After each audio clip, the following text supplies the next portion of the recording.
Halo semua, balik lagi di channel Toraokun. Sebelum pembahasannya dimulai, silahkan klik tombol subscribe dan aktifkan lonceng notifikasinya supaya kalian gak ketinggalan info dan teori terbaru seputar One Piece.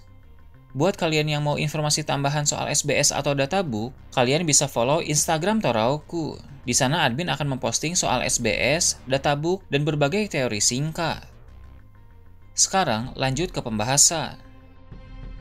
Melanjutkan pembahasan admin Toraokun sebelumnya, kali ini kita akan menyoroti Pulau Hachinosu. Kelanjutan pertarungan antara Sans melawan Kurohige mendapatkan perkembangan yang signifikan. Saat ini, Kurohige terlihat lebih serius dan menakutkan dibanding sebelumnya.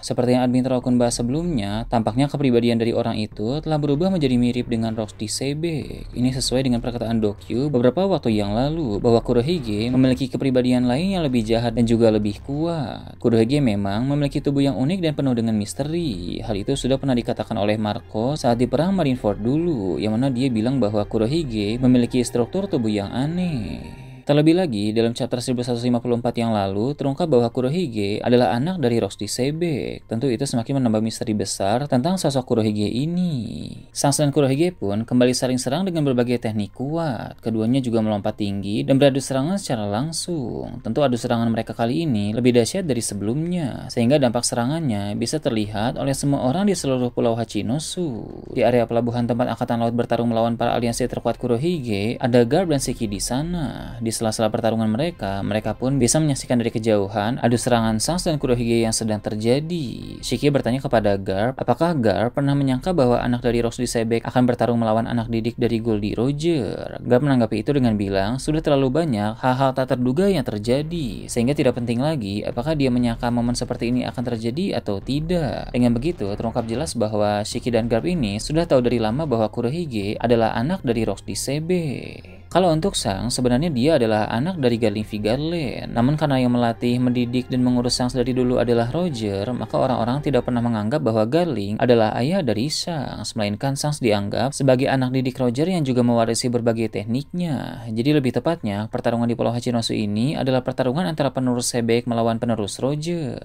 Shiki pun berkata bahwa alasan kenapa dia mau menjadi aliansi Kurohige itu karena Kurohige adalah anak dari Roshi Sebek. Shiki masih percaya bahwa keturunan dari Roshi Sebek memiliki potensi besar untuk menguasai dunia. Garp pun berkata dia tidak peduli soal itu. Tak perlu membahas pertarungan di tempat lain dan fokuslah pada musuh di hadapannya saat ini. Garp pun segera menerjang ke arah Shiki untuk melancarkan teknik tinju. Sementara itu, Shiki pun bersiap untuk segera menghadapinya.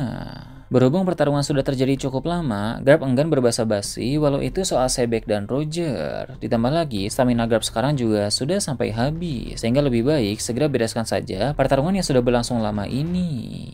Kemudian, menyoroti pertarungan di tengah Pulau Hachinosu lagi, ketika Sans dan Kurohige saling beradu serangan, Sans pun mengingat masa lalu sehingga kilas balik akan ditampilkan. Kilas balik ini memperlihatkan momen saat Sans masih kecil dalam bajak laut Roger. Dia sering bertanya banyak hal kepada kaptennya itu, termasuk pertarungan-pertarungan Roger pada masa lalu. Sans penasaran siapa lawan-lawan terkuat yang pernah Roger hadapi. Roger pun menjawab, dua di antaranya adalah Shirohige dan Garp. Namun dulu jauh sebelum itu, ada orang lain yang menjadi rival terkuatnya.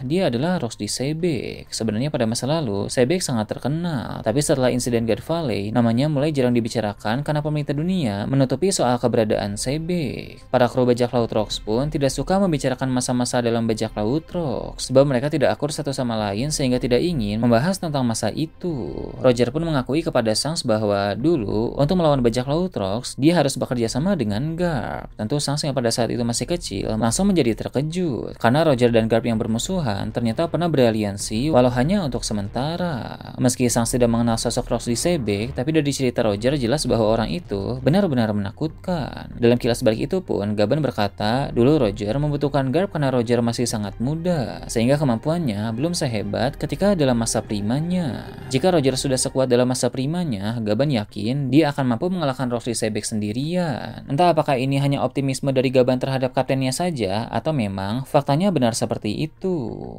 Kilas balik pun berakhir, dan kita kembali menyoroti duel Sans melawan Kurohige di Pulau Hachinosu. Dalam hati, Sans berkata, Kapten Roger dulu pasti tidak pernah menyangka bahwa pada masa ini, Sans harus berhadapan dengan anak dari rival terkuatnya, yakni Roshi Sebek. Sans pun berkata dia akan berusaha semaksimal mungkin untuk bisa memenangkan pertarungan melawan Kurohige ini. Sementara Sans dan Kurohige bertarung, ada beberapa pertarungan menarik lain yang terjadi di Pulau Hachinosu. Pertama, ada kelanjutan duel antara Ben Beckman melawan Shiryu. Shiryu sudah semakin terdesak, tapi dia terus melawan dengan memakai berbagai teknik kuat. Kedua, ada pertarungan Koby dan Prince Grass melawan Esber atau Serapim Kuma. Seperti yang telah admin terlakukan bahas sebelumnya, para Serapim yang dibawa oleh Angkatan Laut telah menjadi sekutu bajak laut Kurohige akibat ulah Katarina Devon yang berubah menjadi Gorosei Saturn dan memberi mereka perintah.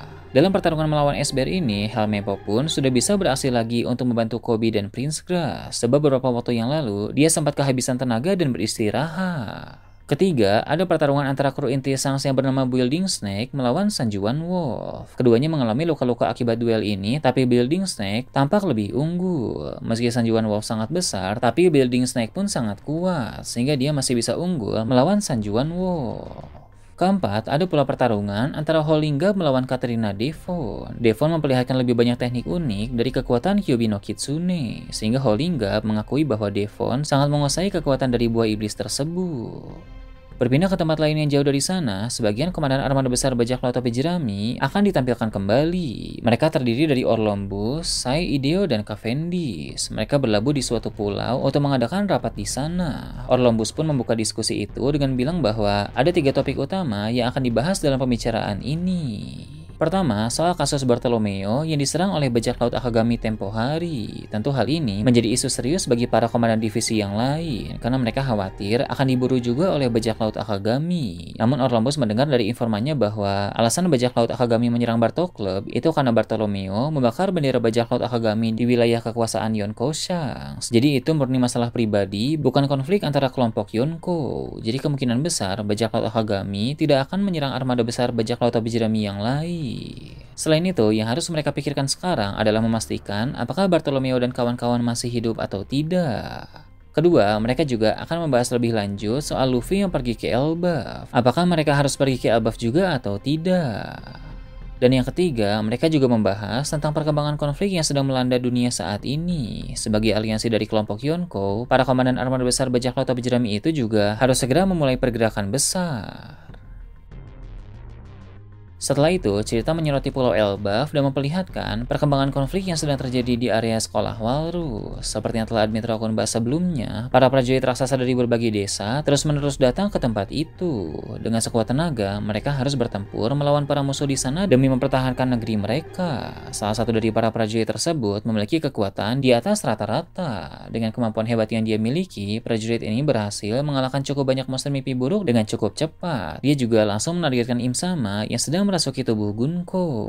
Saat ini diperlihatkan bahwa dia berhasil mencapai tempat di mana Im Sama berada. Dari jarak dekat, dia dapat merasakan haki dan aura keberadaan yang begitu luar biasa dari sang pemimpin tertinggi pemerintah dunia itu. Sang prajurit pun berkata, seumur hidupnya baru kali ini dia merasakan haki dan sensasi yang menakutkan seperti ini. Namun hal tersebut tidak membuat dia gentar apalagi mundur. Sebab sejak awal, sang prajurit datang dengan penuh percaya diri. Tanpa berlama-lama, dia melancarkan berbagai serangan dengan teknik-teknik pedang yang kuat. Tapi seperti yang bisa kita duga, tentu saja semua serangan itu bukan masalah bagi Im Sama. Im Sama bisa mengatasi semuanya, baik dengan menangkis maupun menghindar. Bahkan Im Sama juga tidak terlihat kerepotan sama sekali. Di kalangan para raksasa, prajurit yang satu ini memang terbilang sangat kuat. Hanya saja bila dibandingkan dengan Im Sama, tentu ada perbedaan level yang sangat signifikan. Setelah dia melancarkan berbagai serangan, giliran Im Sama yang mulai membalas. Dia mengeluarkan trisulanya, kemudian dari bagian ujung trisulanya itu muncul lingkaran sihir dan keluar rentetan tembakan meriam. Sebenarnya teknik ini sudah pernah Im Sama perlihatkan dalam beberapa chapter yang lalu. Bola-bola meriam itu pun melesat cepat dan terarah kepada sang prajurit tersebut, sehingga terjadi ledakan besar di area tempat dia berada. Usopp yang masih terikat kekuatan musuh sedang menonton pertarungan itu dari kejauhan. Dia pun mulai panik dan bertanya-tanya bagaimana nasib dari sang prajurit raksasa kuat tersebut. Sementara itu, rekan-rekan raksasa lain pun melihat peristiwa itu, sehingga mereka mengkhawatirkan nasib dari sang prajurit raksasa.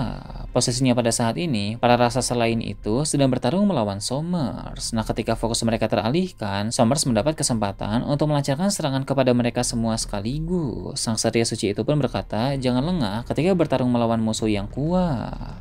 Sementara itu, Bonnie yang tengah bertarung melawan para monster mimpi buruk ciptaan Killingham pun fokusnya teralihkan karena ledakan dari Im Sama tadi. Hal itu pun membuat dia hampir saja terkena serangan mendadak dari salah satu monster mimpi buruk. Tapi untung saja Franky tepat waktu dalam menyelamatkannya menggunakan tangan cyborgnya.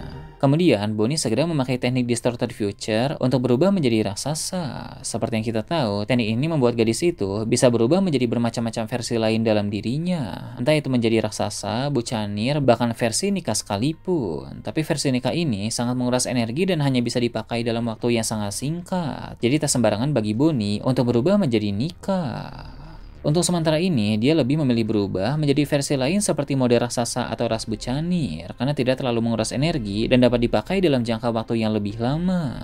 Dalam versi raksasa, Bonnie pun mulai melancarkan serangan-serangan yang lebih kuat kepada para monster mimpi buruk. Dia juga mencari kesempatan agar bisa menyerang Killingham secara langsung, sebab bila hanya mengalahkan para monster saja, Killingham bisa membangkitkan mereka kembali. Dengan begitu, Killingham lah yang sebenarnya harus segera dikalahkan. Tapi ini jelas akan sangat sulit, apalagi Bonnie dan Franky tidak menguasai Hoshoku Haki untuk melukai kesatria suci. Jadi mereka berdua harus melakukan cara-cara yang lebih kreatif.